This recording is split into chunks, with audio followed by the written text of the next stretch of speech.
नमस्ते, मेरा नाम निशा है और आप DTW24 न्यूज़ देख रहे हैं। इस साल बिहार में विधानसभा चुनाव है। सत्ताधारी लगातार एक दूसरे को निशाना बना रहे हैं। कोई अपने काम का गुणगान कर रहा है तो कोई विपक्ष पर निशाना साधे हुए है। कोई अपने काम के आंकड़े को बेहतर बता रहा है तो वहीं कोई प्रेस कॉन्फ्रेंस करके सरकार को अपने निशाने पर ले रहा है। हर राजनीतिक पार्टी अपने विपक्ष को नीचा दिखाने के लिए आंकड़ों को गिनवाते नजर आ रहा है, कभी गरीबी को निशाना बना करके तो कभी रोजगार को। अब बिहार में विधानसभा चुनाव है तो सत्ताधारी अपने अपने काम में लगे हुए हैं। मौका चुनाव का है तो सत्ता के लिए गर्माहट भी लाजमी है। कल नेता प्रतिपक्ष तेजस्वी यादव ने प्रेस कॉन्फ्रेंस किया था और इस प्रेस कॉन्फ्रेंस में उन्होंने नीतीश कुमार को सबसे बड़ा झूठा इंसान कहा था। साथ ही उन पर कई सारे आरोप लगाए थे और ये भी कहा था कि बाढ़ और कोरोना में सरकार ने अपने इंतजामों को लेकर के बिल्कुल कोताही बरती है। वहीं दूसरी तरफ तेजस्वी के आरोपों का खंडन करते हुए आज केंद्रीय मंत्री और बीजेपी नेता गिरिराज सिंह ने तेजस्वी पर पलटवार किया है। उनका कहना है कि विपक्ष बिना किसी आधार पर आरोप लगाता है। पीएम मोदी ने 6 साल में बहुत ही बेहतरीन काम किया है और उनके काम को देखा और याद रखा जाना चाहिए। साथ ही गिरिराज सिंह ने ये भी कहा कि पीएम मोदी ने घर घर में बिजली पहुंचाया है, बढ़िया सड़क निर्माण करवाया है और साथ में उन्होंने ये भी कहा कि 6 साल में बिहार के लिए उन्होंने बेहतरीन काम किया है। जिस तरीके से बिहार में काम हुआ है उसके बाद विपक्ष कहीं का नहीं रह गया है। देखिए, बेगूसराय ऐसे तो बिहार का सौभाग्य और दुर्भाग्य दोनों जुड़ा हुआ है।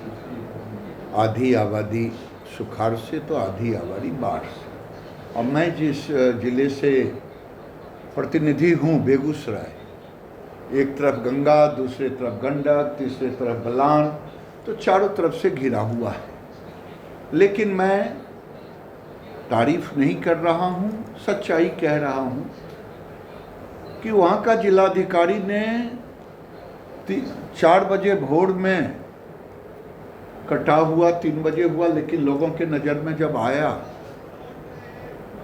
और 6:30 बजते हम लोग, मैंने हमारे अध्यक्ष, हमारे प्रतिनिधि सब लोग जुटे और डीएम का भी प्रतिनिधि पहुंच गया, एडीएम, और सारी कार्रवाई करती। सबसे ज़्यादा खुशी मुझे हुआ जब कल मैं घूम रहा था बांध पर, बाढ़ पीड़ित जो बांध पे रह रहे थे, तो डॉक्टर दवा भी दे रहे थे, एंटीजन से सबका कोरोना का टेस्ट भी हो रहा था। ये खासियत है। लोग बुराई तो निकालता है लेकिन अच्छाई मैं ये कह रहा हूँ। और मैं दूसरी बात कह रहा हूँ, चुनाव होगा कि नहीं होगा ये तो चुनाव आयोग बताएगा, क्योंकि मेरे हाथ में अन्ना मैं इस पर कोई प्रतिक्रिया दूंगा। लेकिन मैं ये जरूर कहूँगा, मैं जिस पार्टी का कार्य करता हूँ उसके नेता मान्यवर देश के प्रधानमंत्री नरेंद्र मोदी, जो 2015 में भोजपुर आए थे, 1.25 लाख करोड़ रुपए का पैकेज की घोषणा की थी और 1.25 लाख करोड़ के पैकेज की घोषणा के साथ साथ आज अभी चुनाव डिक्लेयर नहीं हुआ है, एक एक पाई को जमीन पर दे दिया। ये होता है कथनी और करनी। कोई माइका लाल ये नहीं कह सकता है कि प्रधानमंत्री ने 1.25 लाख करोड़ का पैकेज दिया, वो कहाँ है? वो कर दिया। और उससे भी बड़ी बात है कि भारत को आत्मनिर्भर भारत बना दिया, उस ओर अग्रसर हो गए। अब पहली बार हम ताइवान को बरमोश हम एक्सपोर्ट करने जा रहे हैं। आज तक तो डिफेंस के सारे चीज़ हम इंपोर्ट करते रहे और प्रधानमंत्री, रक्षा मंत्री ने कहा कि 100 आइटम को हम इंपोर्ट नहीं करेंगे। अब हम आत्मनिर्भर भारत में एक्सपोर्ट कर रहे हैं। आत्मनिर्भर भारत में जिस भारत के पास कोरोना के आते ही पूरी दुनिया नरेंद्र मोदी को मैनेजमेंट गुरु के रूप में स्वीकारा। हमारे पास एक इंस्टीट्यूशन था टेस्टिंग का, आज 1500 से ज़्यादा हो गए। गांव गांव टेस्टिंग अब हो रहा है। लैब नहीं था, जो डेलिकेटेड अस्पताल नहीं थे, बेड नहीं था, आज 12-13 लाख बेड हो गए, 11 लाख से ऊपर टेस्टिंग हो रहा है। और सबसे बड़ी बात है, जो पीपीई किट या N95 या वेंटिलेटर हम इंपोर्ट करते थे, अब एक्सपोर्ट करने की ताकत में है। यही है आत्मनिर्भर भारत। नरेंद्र मोदी ने जो कहा है, आज भी मन की बात में आत्मनिर्भर भारत को ही उन्होंने कहा, और उन्होंने जो एग्जाम्पल दिया खिलौने का, हमारे यहाँ तो काठ का खिलौना एक से एक बनता था।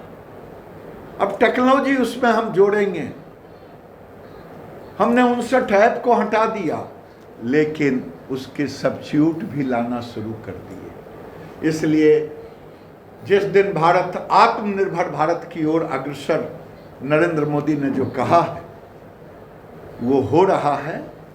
और मैं समझता हूँ कोरोना काल हमारे लिए आपदा रहा। उस आपदा को भी देश के 70 से ऊपर देश हैं जिनकी आबादी 80 करोड़ 90 करोड़ से नीचे है, लेकिन भारत के 80 करोड़ के लगभग उसके ऊपर लोगों को 8 महीने का भोजन देने का, यही आत्मनिर्भर भारत, यही गरीब कल्याण, यही भारत के प्रति संवेदना नरेंद्र मोदी का है। और नरेंद्र मोदी का समर्पण, एक तरफ अगर 2014 में लोकतंत्र को दंडवत किया, सर झुकाया, समर्पण किया, वहीं राष्ट्र के प्रति प्रतीक राम जन्मभूमि में भी उन्होंने समर्पित कर दिया, जो 500 साल से नहीं हुआ। मैं चुनौती के साथ स्पेसिफिक जगह कह रहा हूँ। बेगूसराय जिले का बीरपुर के बगल में जोकिया है, जहाँ कटा है, आज कोई जाके देखे। कल तो मैं होके आया। छोटा सा मेडिकल कैंप तिरपाल के अंदर चल रहा था, टेस्ट हो रहा था, वो जमीन पर नहीं था। कल मैं बरौनी थर्मल पावर से बेगूसराय से चला, 1 घंटा 45 मिनट में पहुंचा। टोल टैक्स कैसे पहुंचा? अगर सड़क सरमेरा पथ चंडी दनियामा होते हुए, कभी हम ललायित होते थे, गांव में सड़कें नहीं थी, हम ललायित होते थे कि राशन तेल कैसे पहुंचाएंगे। आज प्रधानमंत्री घर घर बिजली पहुंच गई। ये क्या है? ये सब आंकड़े हैं। मैं पूछना चाहता हूं विपक्ष से कि कोई ऐसा गांव नहीं बचा जिस पंचायत में, पंचायत शब्द का मैं प्रयोग कर रहा हूं, वहां सड़कें नहीं।